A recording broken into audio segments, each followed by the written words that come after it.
மீனராசி என்பர்கள் வாழ்க்கையில் நமக்கு ஒரு ஈனம் வந்துடக்கூடாது, நமக்கு ஒரு கெட்ட பேர் வந்துடக்கூடாதுங்கிறத ரொம்ப கவனமாக இருக்கக்கூடிய மீனராசி என்பர்கள். கௌரவம் ரொம்ப முக்கியம்.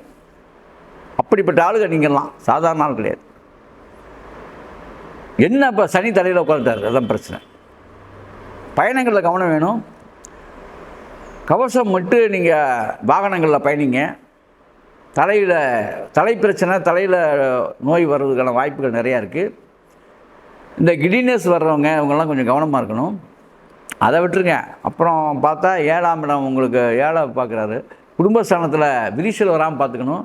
கணவன் மனைவிக்குள்ள சண்டை வரக்கூடிய காலங்கள் இதெல்லாம் கொஞ்சம் அனுசரித்து போகணும். கோபதாபத்தை கொஞ்சம் வடக்கிக்கணும். மீன ராசி மெய்யன்பர்கள் நாளில் அதே மாதிரி உங்கள் ராசிக்கு அதிபதி போய் நாளில் உட்காந்து கேந்திரம் ஏறிட்டார். கேந்திராவதி தோஷம் இருக்குது உங்களுக்கு. இப்போ இந்த வருஷம் பூரா கேந்திராவதி தோஷம் அதில் மாட்டிருக்கீங்க. அதனால் எல்லாமே இருக்கும். மகுடமில்லாத மன்னனாக வாழ வேண்டிய ஆண்டுது. எப்படி? மகுடமில்லாத மன்னனாக வாழ வேண்டிய ஆண்டு. ராகு 12ல் உட்காந்துட்டார். நிம்மதியாக போச்சு. இப்போ கொஞ்சம் நெஞ்சால் நிம்மதி தூக்கம் அதெல்லாம் கெட்டுரும். அதனால் தெய்வ சங்கல்பத்தோடு நீங்கள் வாழ வேண்டியதுதான் இந்த வருஷம். தெய்வ சங்கல்பம் என்ன? இறைவனை இறுகப்பற்றவன், பிரபஞ்சத்தை இறுகப்பற்றணும். தியானம் பண்ணுங்கள், தவம் பண்ணுங்கள். அதே மாதிரி தானமும் பண்ணுங்கள்.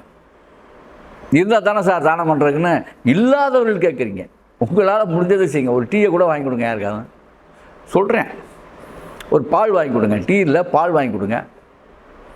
ஏன்னா நம்முடைய வாழ்க்கை பாழாக போகாமல் இருக்கணும். அதுக்காக பால் வாங்கி தர வேண்டும். அருகு போல் வேரோடி ஆள் போல் நிலனுமா. அப்போ ஆள் அரசு போல் ஒரு பிரம்மாண்டமாக விருட்சமாக நம்ம வாழ்க்கை சுவீட்சமாக இருக்கணும். அப்படின்னா அருகு போல் வேரோட வேணும்னா நம்ம யார்கிட்ட உருகணும்? உங்களுடைய 5ஆம் வீட்டுக்கு பஞ்சம பாக்கியாதிபதி யார்? உங்களுக்கு அம்பாள் தான், பராசக்தி தான். திருக்கடையூர் அங்கேயும் போகலாம், பட்டீஸ்வரம் போகலாம், துர்க்கையை போய் இருக பிடிக்கலாம். அதை விட இன்னும் சிறப்பு, மணப்பாறை பக்கத்தில் இருக்கக்கூடிய திருச்சி மாவட்டம் மணப்பாறையில் இருக்கக்கூடிய விஷ்ணு துர்க்கையை இருகப்பட்டுருங்க. இது 8 அடி 2 அங்குலத்தில் அம்பாள் கம்பீரமாக அருளாட்சி செய்து வருகிறாள். சங்கு சக்கரத்தோட விஷ்ணு துர்க்கை அதான் மகாவிஷ்ணு கிருஷ்ணரை போலவே நின்றுட்டுருப்பா. அப்பேற்பட்ட அம்பாள் எங்கே இருக்கா? திருச்சி மாவட்டம் மணப்பாறை வட்டம் பொன்முச்சந்தில், அதாவது மணப்பாறையிலேருந்து 4வது கிலோமீட்டர் மெயின் ரோட்டில் கோயில்பட்டி சாலையில் இருக்கா. அவ்வளோ பெரிய கோயில். அங்கே தான் நீரில் இருக்கக்கூடிய நவக்கோள்கள் இருக்கிற இடம். அதுதான் தேவிப்பட்டினத்துக்கு அப்புறம் திருச்சி மாவட்டத்தில் இருக்கக்கூடிய மணப்பாறையில் இருக்கக்கூடிய விஷ்ணு துர்கா கோயிலில் தான் நவக்கோள்கள் நீரில் இருக்கிறது. அந்த விஷ்ணு துர்க்கையை நீங்கள் அம்பாளை இருகப்பிடிங்க. யார்? மீனராசிக்காரன் பூராமே மணப்பாறை விஷ்ணு துர்க்கையை இருக பிடிச்சிட்டிங்கன்னா இந்த ஆண்டு சிறப்பான ஆண்டாக உங்களுக்கு அமையும். என்ன செய்யணும் சார்? ஒன்றுமே இல்லை. அதாவது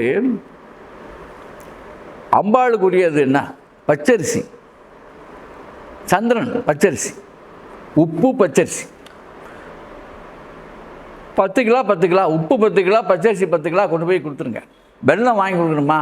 அது உங்கள் இஷ்டம். வெல்லம் கொடுத்தாலும் கொடுக்கலாம். ஆனால் இது 2ம் அவசியம் அம்பாளுக்கு போய் சேரணும். பச்சரிசியும் வெல்லமும் கொடுக்க சொல்லுவேன். நான் ஏன் உப்பை சொல்கிறேன்னா, உப்பும் சந்திரன் தான்.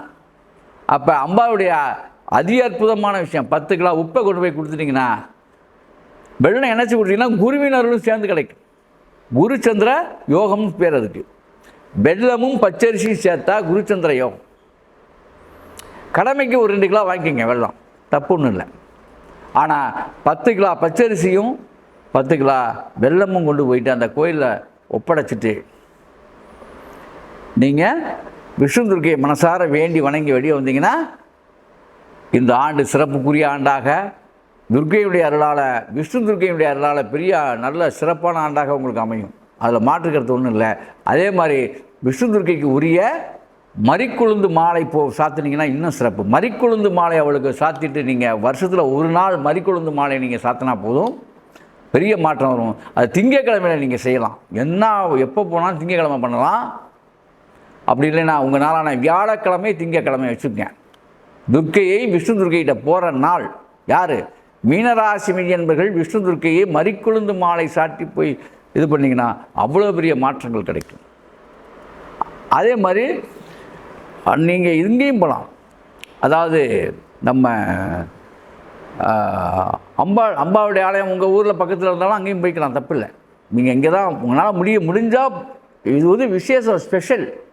திருக்கடையூர் அன்னை அபிராமியும் சந்திக்கலாம். ஏன்னா இதெல்லாம் அம்பாளுடைய சொரூபங்கள். நவராத்திரியே வந்து துர்க்கையை வச்சு தான், அதை மறந்துடக்கூடாது. நீங்கள் நவராத்திரி நாயகி துர்க்கை, அது விஷ்ணு துர்க்கை, மறந்துடக்கூடாது. அதனால தான் நான் அதை முன்னிட்டு சொன்னேன்.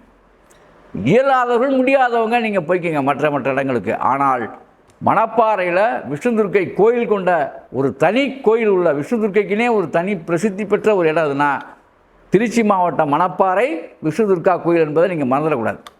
ஆகவே இப்படி செய்து அப்படி வாழுங்கள் மீனராசி என்பர்களே.